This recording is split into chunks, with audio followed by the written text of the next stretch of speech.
good, babies? Welcome back to another video. To begin, this is a video of me, October 27th, 2022. So let's start with the top area here. I cannot see, but I'll look back. Waist, it's gonna be 31. Okay, and then it's gonna be the lower part of my belly, which I really don't like this part. But that's gonna be 38. And this is a video of me now.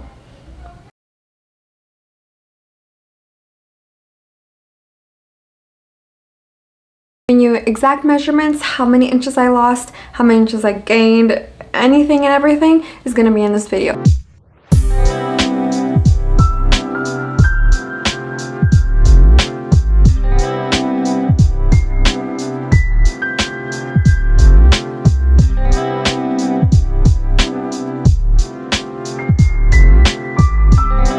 First, when I was pregnant, I completely forgot about all the ways that I used to keep myself in an hourglass shape that I absolutely loved about myself. I haven't been able to gain it back this entire 3 years after birth, but I somehow just had the epiphany like a little while ago, and I was like, hold up, I used to do a lot to keep that figure.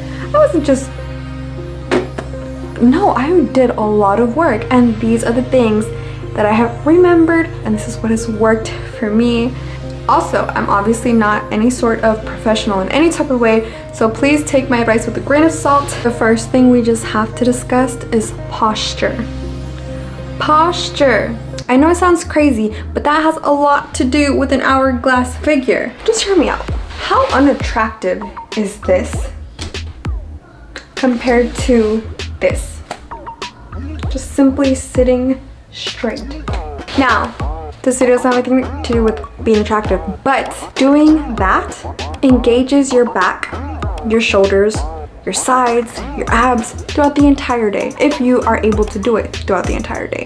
Just keeping good posture, it will help you get that hourglass figure. It will make you look more snatched, because if you just roll over, everything is gonna get used to distributing in that way, in that manner of just so posture, bitch. Do not forget it. Also, it helps boost your confidence. Just sitting straight up, having your head up high, like it helps you feel like that bitch. It's a habit thing. Keep it up. Keep reminding yourself every single day. Every single time you catch yourself slouching, pick yourself back up. I'm gonna promise you, little by little, day by day, you will get the hang of it and you will just do it automatically. It takes time though, so just keep at it. Number 2, water. And I know they're gonna tell you this in every single video you probably already watched about how to get an hourglass figure is water, but I mean it. Drink more freaking water. Recently re-downloaded this super cute little plant app that I used to have when I was a teenager, when I had my gorgeous figure before I had my baby. It was the perfect thing of just like, hey, drink more water or your little plant is gonna die. And I'm like, I don't want my little plant to die. I need to drink more water. Do not make it a habit to fucking cheat, because I did that one time and that's when I completely lost it, and I was like, I don't even use this app anymore. I just use it to cheat. Don't cheat. Only mark it if you actually drink water. Anyway, I love this app. It's not sponsored, by the way, but I love it because you put in your weight and your height and everything. It'll kind of tell you how much water you want to be drinking every single day for your body. So it's super great. I really like it. Like, a tip that helped me drink more water is just to make sure that with every meal, instead of drinking like milk with my bread or like soda with my sandwich, I just replace it with water. Everything water, water, water, water. Of course, water gets boring, I'm not gonna lie. Drink it in different ways. So drink it in like a tea or just regular water, some ice cold water, or Propel. Freaking love it. Also not sponsored. I love Propels. Those are my favorite things right now. Like, I absolutely love to have at least 1, 2, maybe even 3 a day with my water. They're 0 calories. They taste amazing. They smell really good. They don't have any color because I don't know, I hate the artificial color. It makes me feel like I'm drinking a sugary drink. And it has a whole crap load of electrolytes. If you don't know what electrolytes are, by the way, they are like, I guess, a nutrient. I'm gonna put the Google definition. But all I know is that they help rehydrate really, really well, and a lot of athletes make sure they get extra electrolytes. Those are also found in Gatorades and stuff like that. So Propel actually is made by Gatorade company. Number 3, small but frequent meals. This is another one where a lot of people are gonna already have talked about this, but when I tell you that I did not understand what the heck they were talking about, maybe you don't either. So I'm gonna recount down, and I'm sure most of y'all aren't as slow as me, but just in case there's that one girly out there, you know. Let me explain. Time I would hear people say, you need to eat like 3 meals and then have like 2 snacks in between and da da da da. And I would be like, oh, okay. I only have like 2 meals a day, so maybe I just need to eat more. And that's what I would do. I'll get like my 2 meals that I would normally have, plus another meal, plus a bunch of snacks in between because I couldn't really count. I just wouldn't keep track. So I would just, yeah, it's good to eat, so like I'll eat. Anyway, basically I feel like what should be done instead of that is you need to make sure you are getting breakfast. Get a good healthy breakfast in, but make sure it's a good to fill up for at least like a good 2-3 hours. And after that, when you are getting a little bit hungry, okay, maybe we'll have a light snack, maybe a handful of almonds, a fucking banana, a little cup of yogurt. That is a snack. Then maybe another 2 hours later, get some lunch, and then, you know, wait a few more hours until you're starting to feel that hunger, get a little snack, another light snack, wait till you get hungry, and then have actual dinner. And pro tip, do not eat a few hours before you go to bed so that you can have more of a fasting period. I forgot to write that on my notes. I promise you, you will wake up every morning with the... We're talking about meals, we're gonna bring that into portions. Portions! That is one thing that I completely just fell out of my brain when I got pregnant. I ate whatever I wanted, whenever I wanted, and that built this really bad habit because I did that for months, obviously, while I was, you know, and I couldn't stop it after because I had gotten so used to the habit of just eating whatever I wanted, whenever I wanted.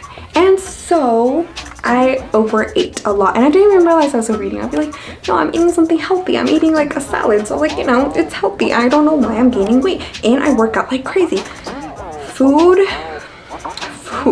sadly, I didn't believe this for some reason when I was like, after, you know, it's like, no, as long as I work out, I should be losing the weight, I should be snatched, I should be all good to go. No, because eating what you put into your body is actually going to affect your body way more than any workouts are. I wish it worked like that, but it doesn't, okay? Basically, the whole point of continuing to eat throughout the day, those small meals, have to have a variety of nutrition in your diet. So if you eat a snack, don't eat what you ate for breakfast as the snack later, because you need to have all your different nutrients throughout the day. Also, eating a little bit frequently will keep your metabolism something to eat. Your stomach, if you keep filling it up, it's gonna start expanding. And so if you eat kind of like at a normal rate, and it finishes it, and then you fill it up a normal rate, finishes it, it just keeps the same. Obviously, if you eat a lot less, it's gonna start shrinking. So it's just kind of like, that's just how that works. We're not a car, we're not made out of metal.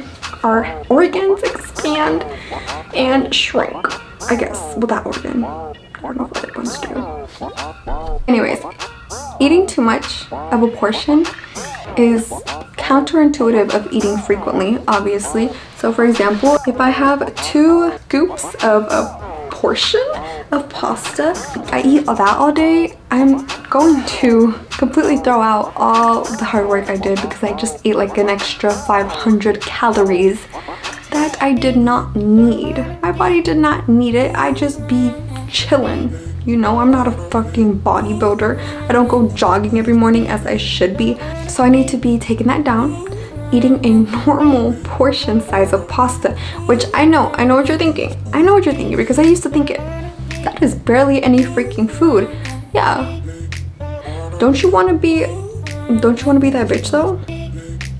Don't you want to be that bitch though? Okay. I'm just kidding. No, this is actually like a normal serving size. It doesn't look like it, but once your body gets used to eating a normal amount, and you are feeding your body throughout the day anyways, so it's like, oh, I don't need to be hungry. I don't need to be yelling at you. Your stomach doesn't need to be yelling at you, telling you, hey, that's not enough food, because hey, in 2 hours, you know you're gonna be fed anyway, so like, you know what I mean? Your body gets used to it. You just have to get used to it first. Your body will get along with the program. Best way I could explain portions is just do not fill yourself up to the point where you can say, I'm full. Don't do that. And eat slowly, because your body won't register it that quickly. Eat slowly while you're drinking your water, you know, taking it slow. Take your time chewing your food. I promise you, if you actually take the time to taste every single bite thoroughly, you'll get tired of your food a lot quicker than if you just gobble that shit down. So you'll eat less, and eventually you'll get to a point where you are satisfied. You're not full, you're not hungry, you're satisfied. That is the point where it's okay to put the rest of your food in the fridge. It's okay, just put it away.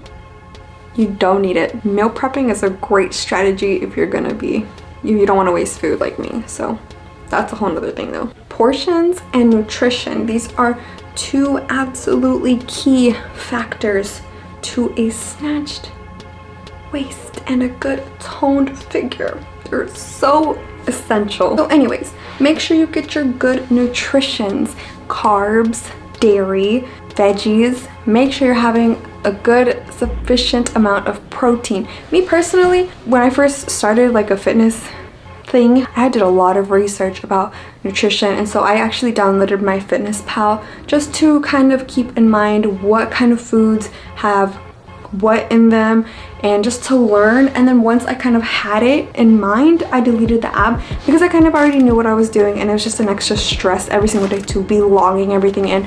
So once you got a good idea of what you're going to be eating, it takes weeks. I'll let you know now, because there's a lot of food and you got to learn about every single food, because every single food is different. Even like variations of the same food can be different. So another thing with nutrition is do not eat a bag of chips after your full day of eating healthy, because guess what? You just threw that whole day of eating healthy away with that one bag of chips. Don't believe me? Check the calories in that shit. Check the carbs. The carbs in just one bag of chips is insane. We're gonna get into cravings later though, so you know what? Don't worry about that for now, but don't do that. Do not do that. But let's get into the cravings right now. Motherfuckers. These motherfuckers were the absolute hardest thing to deal with after my pregnancy. It's the cravings. The cravings murdered my health.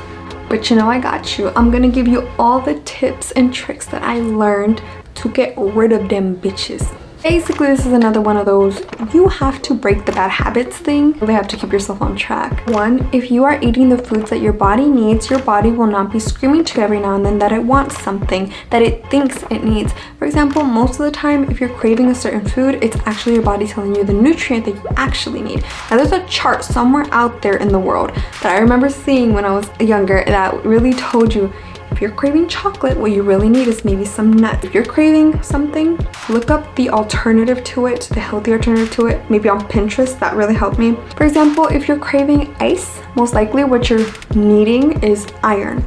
Bored eating. That's that one motherfucker I know every single one of us out there struggles with. Do you ever just like mind your business and then you end up in the kitchen looking for something to eat?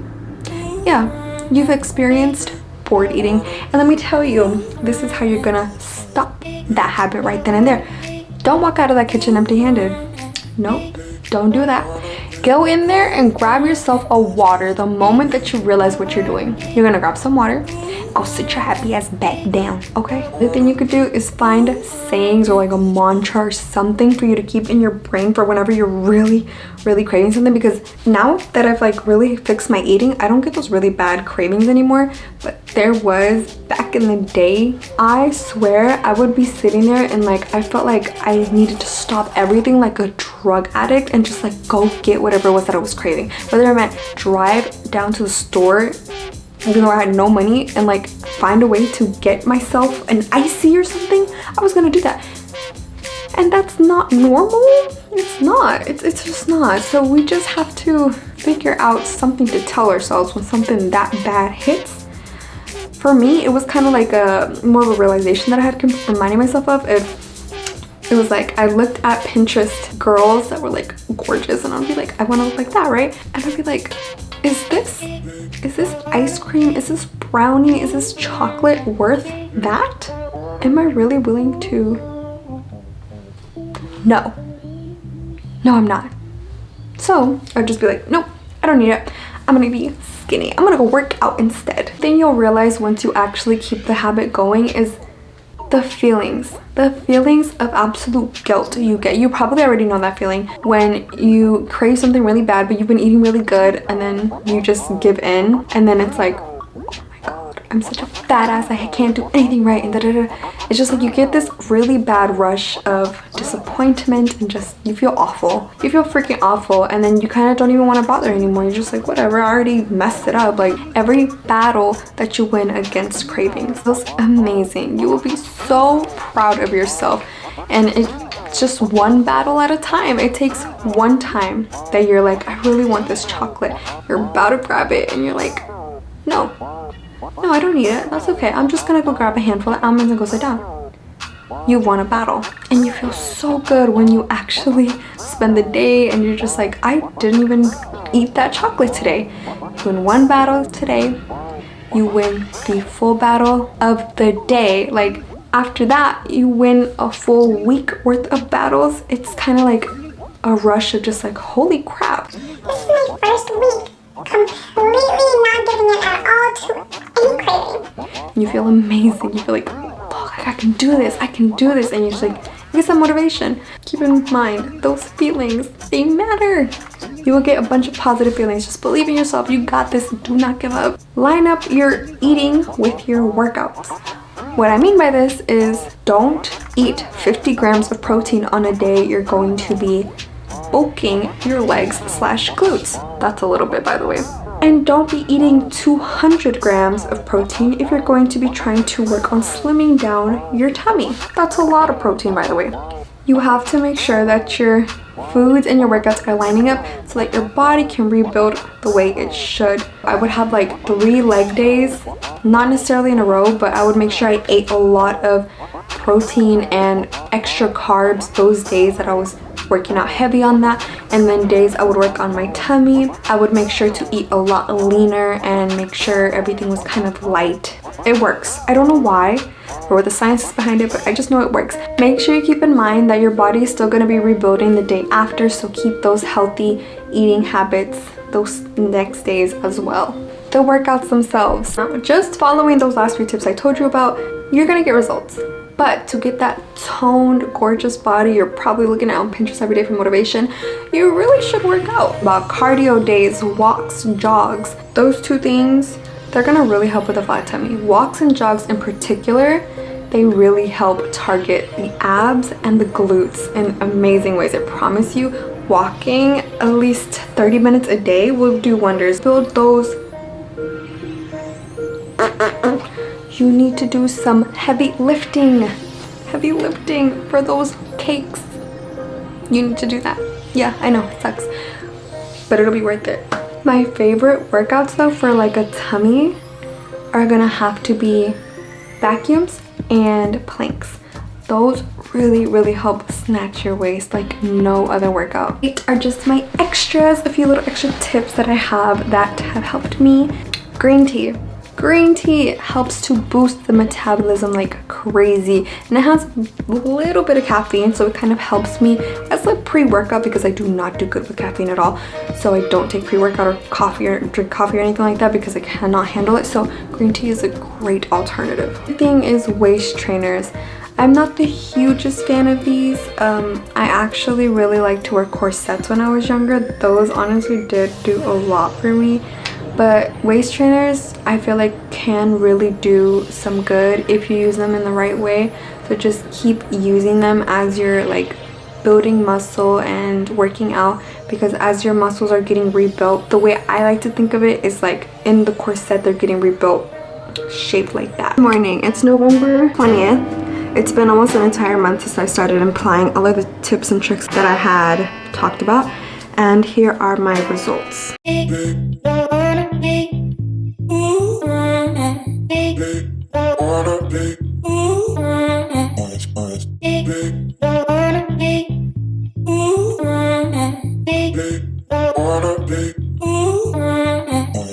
So I know I didn't like record the bottom part when I actually measured that day, but I did do a challenge previously to that. Like, I think the day right before I actually started this one, I was 39 around the hips. I didn't get to see what it was. I think it was 40 or 40 and a half, but I definitely have been working really hard on growing my glutes, and I think that it's worked. So that's really awesome. I definitely feel like this is the first challenge, which is not even a challenge. I just genuinely started to implement a bunch of new healthy and great habits into my daily life, and it has paid off tremendously. It's only been a month, like I said, since I've been doing all these things, and it's been a learning curve, and I'm finally getting the hang of it. I'm really happy, and I'm definitely going to keep this up and probably make more in-depth videos, because there's a lot of new things I'm still learning to this day that I have been working even better. That's all my tips. Please do not give up. I love you guys so much, and I hope to see y'all in the next one. Peace.